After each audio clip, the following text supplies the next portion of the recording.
Dahil sa ginawang iligal na pag-aresto at pagsuko kay dating Pangulong Rodrigo Duterte sa International Criminal Court o ICC sa The Hague, Netherlands, hindi na rin napigilan ng mga Pinoy sa Canada na maglabas ng kanilang hinaing sa Marcos administration. Narito ang balita ni Merx Buzarang. Hindi mabilang sa dami ng OFWs at Filipino immigrants dito sa Toronto ang nagtipon-tipon at nagkaisa para sa panawagang Bring FPRRD Home. Libo-libo mga OFW galing sa iba't ibang parte ng Canada ang nagtipon at nagbigay suporta para kay FPRRD. Hindi naman maiwasang maiyak at maging emosyonal ng iba nating mga kababayan.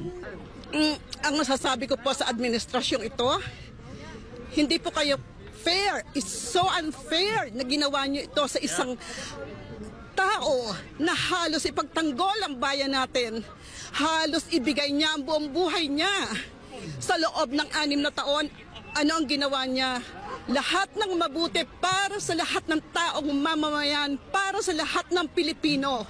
Ginawa niya ang kung ano ang makakabuti na hindi nagawa ng mga nagdaang administrasyon. Samantala, dahil umaapaw ang mga tao, napilitang ipasara ang entrance sa park at maraming mga kababayan natin ang natikitan sa parking lot, pero ika sa karamihan sa kanila ay ito ay ayos lamang hanggat makapagsuporta sila sa dating Pangulo. Illegal ang ginawa nila at hindi maganda ang pagtrato, hindi binigyan ng due process. Nandito kami ngayon, nagkakaisa. Ipaglaban namin si Tatay Digong. Illegal po ang kanilang pag-aresto sa ating former President Tatay Digong. So, sa kabila ng kanilang pagkasinungalingan na wala daw silang involvement, pero kitang-kita naman na sila po ang nag-facilitate. Kaya sana lang po, hindi po mangyayari kay Bongbong Marcos ang ginawa niya kay Tatay Digong ngayon. So, sa lahat po ng mamamayang Pilipino, patuloy lang po nating suportahan si Tatay Digong sa ating mga panalangin. Magpakita po tayo ng ating protesta kahit sa inyong mga Facebook. Pakita nyo po, ipapakita nyo na kayo po ay tayo po ay tumatayo sa likuran ni Tatay Digong, na tayo po ay sumusuporta sa kanyang ginawa nung nakaraang siya ang presidente sa war on drugs.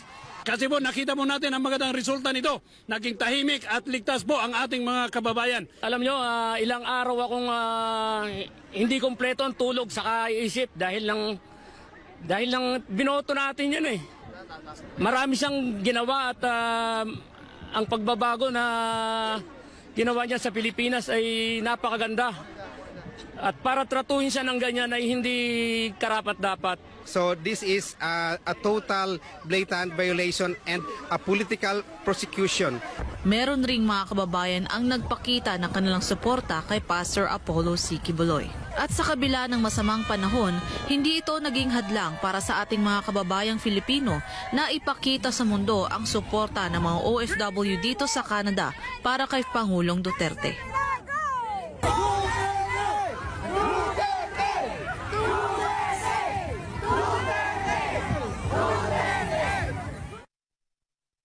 Para sa Diyos at sa Pilipinas kong mahal, mula dito sa Canada, ako si Merx Buzarang, ang inyong Global Citizen Correspondent, SMNI News, Toronto.